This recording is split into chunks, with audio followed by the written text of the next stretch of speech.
기자, 경제산업부 여인선 기자 나왔습니다. 야당은 지난 6개월간 정부는 뭐 했나 이렇게 비판을 하던데 이게 사실 하루 이틀 된 일은 아니잖아요, 그죠? 네, 그렇습니다. 그런데 대통령실은 나서서 할 일은 아니었다는 입장입니다.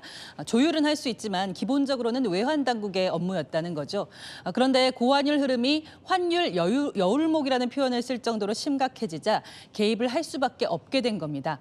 하지만 이미 오를 대로 오를 상태라서 시장에서는 발등에 불이 떨어지고 나서야 늑장 대응했다는 말이 나오고 있습니다. 그간의 상황을 한번 짚어보면요. 새 정부 출범 직후 1,350원까지 떨어졌던 환율이 보시는 것처럼 10월부터 상승세가 거세졌습니다. 10월 13일 이때 1차적으로 외환 당국의 구두 개입이 있었는데요. 이때는 주시 수준이었습니다. 그러다가 11월부터 외환 당국의 움직임이 조금씩 급해지기 시작했습니다. 이창용 한국은행 총재가 서학개미 책임론을 꺼냈다가 논란이 있었죠. 그리고 지난 17일엔 김용범 대통령실 정책실장이 직접 재계를 만나서 사실상 달러를 환전하라는 메시지를 전했습니다. 그런데도 안 잡히자 더 적극 개입으로 총력전에 나선 겁니다. 자, 이제 올해가 얼마 안 남았어요. 이 연말이 되니까 좀 급하게 어쨌건 대응을 하는 모습인데 네. 좀 이유가 있어 보입니다. 네, 다음 주죠. 12월 30일 올해 환율 종가가 내년의 운명을 좌우하기 때문입니다. 그래서 남은 4거래일을 골든 위크라고도 하는데요. 이유는 이렇습니다. 12월 30일 환율 종가는 기업들의 내년도 사업 계획의 지표가 됩니다. 외화자산, 부채를 원화로 환산해서 재무제표를 만들고요.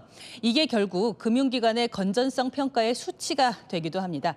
수출을 업체들에겐 세금 계산의 기준이 되고요. 우리 국가 신용평가에도 영향을 줄 수가 있습니다. 그렇군요. 그러니까 기업이 이제 12월 30일 앞두고 환율에 예민하고 긴장하는 거군요. 그렇습니다. 10원만 움직여도 기업의 부담은 크게 달라집니다.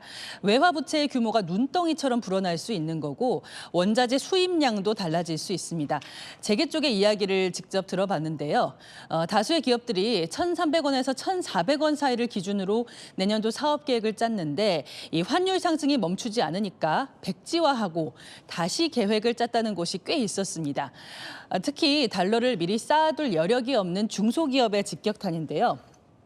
실제로 한 조사를 보니까 10곳 중 4곳 이상이 고환율로 피해를 봤다는 답변이 나왔습니다.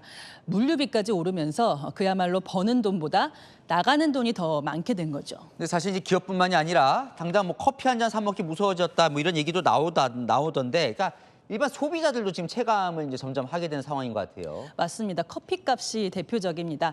수입 커피 원두가 5년 전보다 4배나 비싸졌는데 환율 영향이 큽니다. 앞서 리포트에서 보신 것처럼 수입 소고기, 와인, 위스키, 치즈 등 먹거리 가격은 이미 줄줄이 오르고 있고요. 이렇게 되면 국내 물가도 연쇄적으로 오를 수밖에 없는 구조가 됩니다.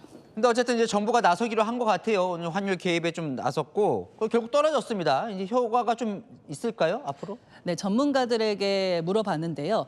공통적으로 단기 방향 전환에는 효과가 있지만 장기 효과는 미지수라고 답했습니다. 앞서 지난 10월에도 구두 개입 이후 10원에서 11원 정도 떨어졌고 며칠 뒤에 다시 올랐거든요. 아직까지는 반도체가 받쳐주고 있는 우리나라 경제 체질을 개선해야 한다, 이런 목소리가 나오는데요. 미국 금리 인하 기조에도 환율이 오히려 오르는 이례적인 상황인데 미국과의 금리 격차 해소, 유동성 과잉 해소 등 체질 개선을 위한 근본적인 대책이 시급하다는 목소리가 나옵니다. 잘 들었습니다. 아는 기자 여인선 기자였습니다.